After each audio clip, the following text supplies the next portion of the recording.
এখানে হিজাব পরে এসেছিল এরকম করে,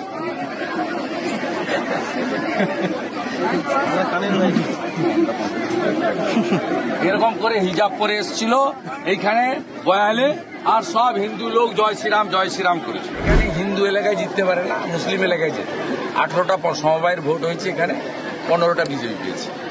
এখানে আমাদের হিন্দু এলাকায় ওরা যেতে, মুসলিম এলাকায় যেতে, এখানে পরিষ্কার মানুষজন। আর হিন্দু এলাকায় এসে ওরা দাদাগিরিও করতে পারে না, কারণ হিন্দুরা ভীষণ ঐক্যবদ্ধ। এই যে সমবায় ওগুলো তো লুট করছে পুলিশকে দিয়ে, ওগুলো তো যেদিন সরকার হবে 1 ঘন্টার মধ্যে সব বদলে যাবে। এই যে নিজে ভোট দিতে আসিনি, কারণ আমার তো কোনো প্রয়োজন নেই, আমি জানি তো ফলাফল কি। এই যে সমবায়ের ভোট, সেখানে দেখা গেল যে 78টা গতকাল, ওগুলো বাদ দেন, এখানেও তো 45টা অলরেডি। ওগুলো কি আছে, জেলায় 80টা সমবায় বিজেপি, ওগুলো বলে ওই তো যত লুট করবে লাভ। তো 22-এ কাঁথি পুরসভা লুট করেছিল, 24-এ লোকসভায় সাফ করে দিয়েছে।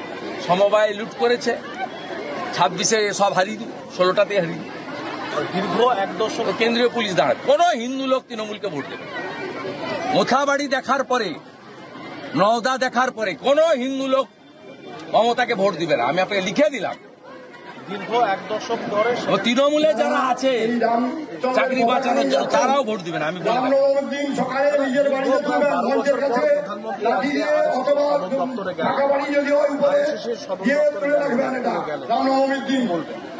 পৃথিবীর সবচেয়ে বড় সামাজিক সংগঠন ভারতীয় সংস্কৃতি, সনাতন সংস্কৃতিকে অক্ষয় অমর করে রেখেছে। ওটা পুণ্যভূমি, মন্দির। ডাক্তার সাহেবের অবদান সবাই জানে। ভারতীয় সংস্কৃতি, সনাতন সংস্কৃতিতে আমাদের উজ্জীবিত করেছে এবং দেশ আগে। মমতা বন্দ্যোপাধ্যায়ের মতো তো নয়। মমতা ব্যানার্জি যদি ওই শিক্ষায় শিক্ষিত হতেন, ইংল্যান্ডের মাটিতে দাঁড়িয়ে আজকে ইংরেজদের শাসনের প্রশংসা করছেন। এই নন্দীগ্রামে দারোগা পুড়িয়েছিল ব্রিটিশদেরকে।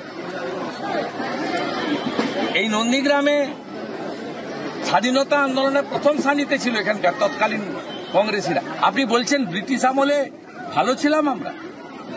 ভারতকে ছোট করার জন্য ইংল্যান্ডের মাটিতে গেছেন। ওর ওই শিক্ষা নেই বলে ওই করছে দেশ বিরোধী শিক্ষা। আর আমরা ওই শিক্ষায় শিক্ষিত, রাষ্ট্র আগে, নেশন ফার্স্ট। সামনের বছর বিধানসভা ভোট, বিজেপি কি আরএসএস এর সহযোগিতা পাবে? আমি বলতে পারি, আমি এগুলো কেন বলবো? আমি বলতে যাব।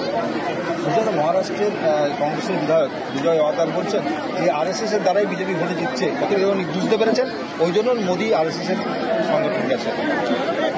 মহারাষ্ট্রের ভারতীয় জনতা পার্টির প্রধানমন্ত্রী থেকে শুরু করে যারা স্তম্ভ, তারা ওই শিক্ষায় শিক্ষিত।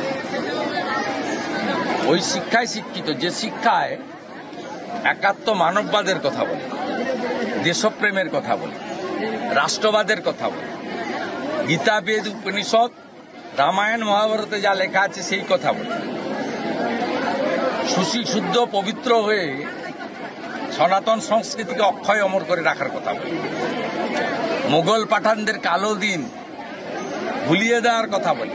এটাই হচ্ছে সংঘের শিক্ষা ভারতবর্ষ।